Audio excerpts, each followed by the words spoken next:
Assalamualaikum warahmatullahi wabarakatuh. Perkenalkan, nama saya Muhtadi dari kelas A8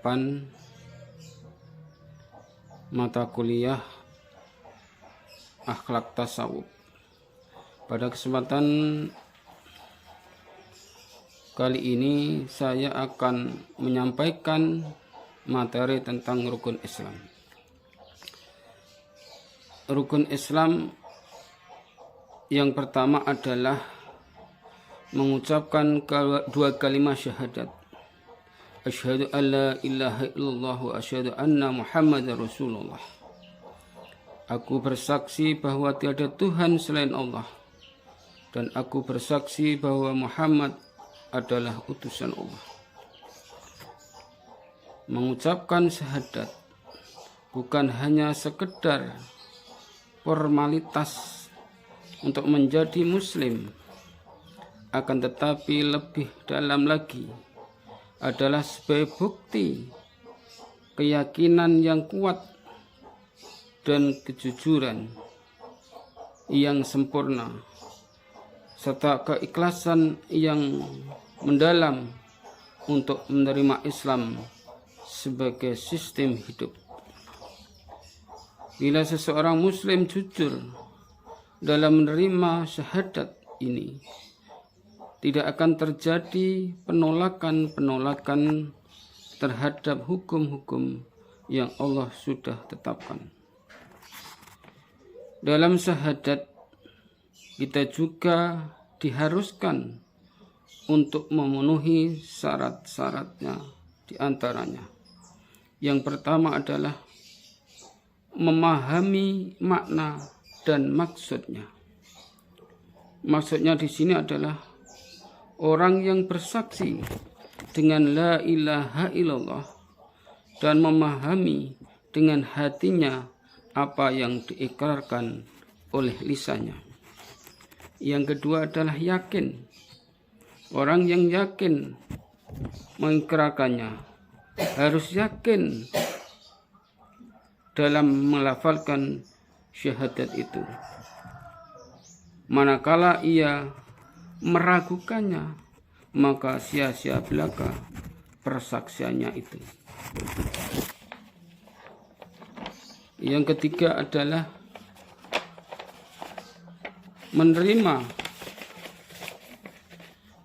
kandungan dan maksud dari syahadat itu sendiri, yaitu menyembah Allah semata-mata dan meninggalkan ibadah kepada selain Allah Subhanahu wa ta'ala. Yang keempat adalah patuh. Maksudnya adalah tunduk, patuh dengan kandungan makna syahadat itu sendiri. Yang kelima adalah ikhlas, yaitu apa yang sudah diikrarkan, hatinya harus ikhlas, tunduk kepada Allah Subhanahu wa ta'ala.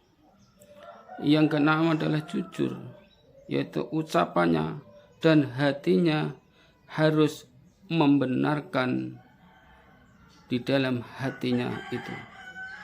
Yang ketujuh adalah kecintaan, mencintai Allah dengan cinta yang tulus, bersih, cinta hanya kepada Allah Subhanahu wa ta'ala.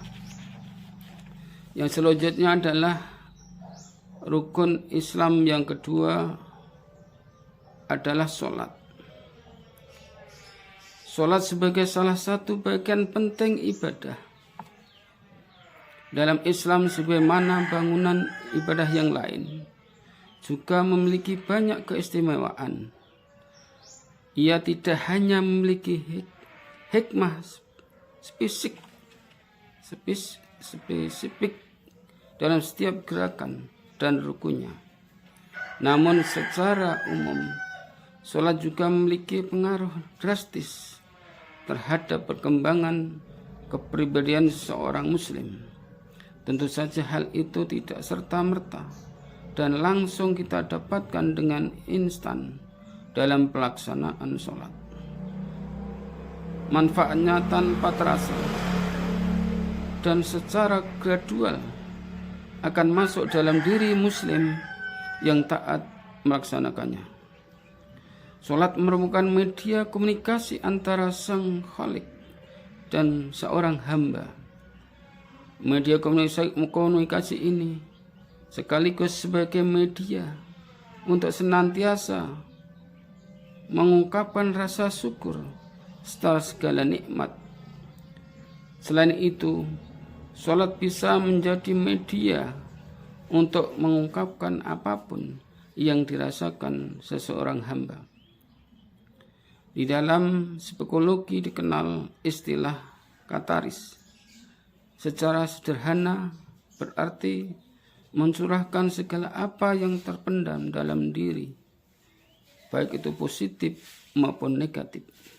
Maka sholat bisa menjadi media kataris yang akan membuat seseorang menjadi tentram hatinya. Ibadah sholat yang diawali dengan takbir dan diakhiri dengan salam adalah bangunan megah indah yang memiliki sejuta ruang yang menampung semua inspirasi dan aspirasi serta ekspresi positif seseorang untuk berperilaku baik. Karena perbuatan dan perkataan yang terkandung dalam sholat banyak mengandung hikmah-hikmah yang diantaranya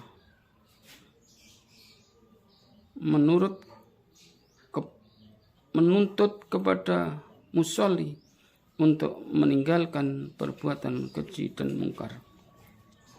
Sholat itu membersihkan jiwa, mensucikan dan mengondisikan seseorang hamba untuk memunajat kepada Allah Subhanahu wa taala di dunia dan takarub kepadanya di akhirat. Rukun Islam yang ketiga adalah zakat. Zakat adalah secara esensial berarti membersihkan atau pensucian diri. Mengeluarkan zakat dapat menghilangkan penyakit pelit dan mengembangkan semangat solidaritas. Zakat merupakan bentuk penanaman perasaan kasih dan sayang. Fungsi zakat adalah penguat hubungan antara orang-orang yang saling mengenal serta penyatuan lintas strata masyarakat. Berikut nilai-nilai yang terkandung dalam melaksanakan zakat. Antara lain yang pertama adalah memberantas penyakit iri hati, rasa benci dan dengki dari diri manusia yang biasa timbul dikala ia melihat orang yang di sekitarnya berkehidupan yang cukup apalagi mewah. Yang kedua adalah dapat mensucikan diri dari kotoran-kotoran dan dosa-dosa, memurnikan jiwa, yaitu menimbulkan akhlak mulia, menjadi murah hati, memiliki rasa kemanusiaan yang tinggi, dan mengikis sifat-sifat kikir dan serakah yang menjadi tabiat manusia. Yang ketiga adalah dapat mewujudkan tatanan masyarakat yang sejahtera, sehingga hubungan seseorang dengan yang lainnya menjadi rukun, damai, harmonis, dan dapat menciptakan situasi yang tentram, aman, lahir dan batin. Rukun Islam yang keempat adalah puasa. Ibadah puasa ini tidak dipandang hanya sebatas larangan makan dan minum dalam rentang waktu tertentu, tetapi merupakan tahapan larangan bagi jiwa manusia mengendalikan syahwatnya yang cenderung negatif. Kita bisa melihat bersama bahwa Allah menempa kita dengan ibadah puasa ini agar menjadi sosok yang memiliki empati dan kepedulian kepada sesama. Kita bisa merasakan kepedihan yang dirasakan oleh saudara-saudara kita yang kekurangan dan kesusahan. Haus, lapar, berkekurangannya tenaga untuk beraktivitas sehari-hari.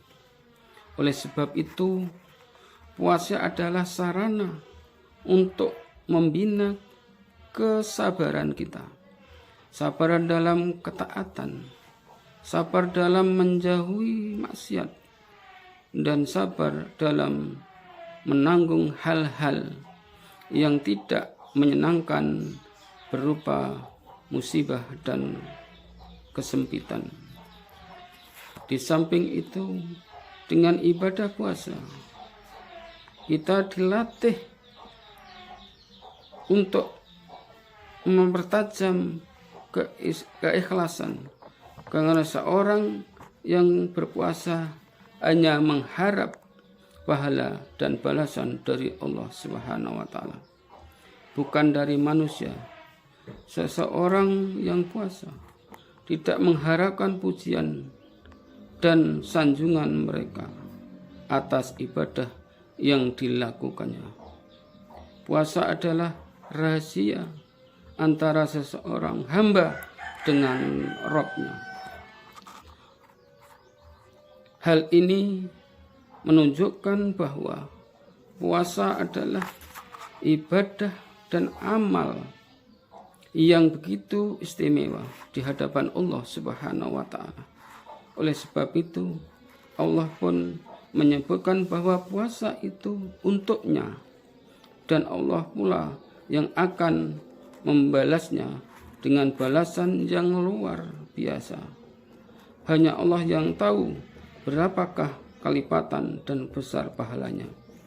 Karena puasa adalah kesabaran, dan kesabaran itu akan disempurnakan balasannya oleh Allah Subhanahu wa taala tanpa hitungan. Rukun Islam yang kelima adalah haji. Haji adalah ibadah yang wajib dilaksanakan bagi umat Islam yang mampu. Pengertian mampu di sini adalah mampu secara finansial dan juga fisik. Haji adalah jihad harta dan jihad fisik. Seorang muslim yang sedang menjalankan ibadah haji pada hakikatnya sedang menjalani penggemblengan akhlak, sehingga bila ia benar-benar menjalani ibadah ini dengan baik, niscaya akan ada perubahan pada kepribadian dan perilakunya. Perilaku mulia yang sesudahnya dipraktekkan seorang muslim selama melaksanakan ibadah haji itu harus tetap menyertainya sepanjang hidupnya, agar amal ibadah, terutama ibadah hajinya, diterima oleh Allah Subhanahu wa taala dan menjadikan haji yang mabrur. Terima kasih. Assalamualaikum warahmatullahi wabarakatuh.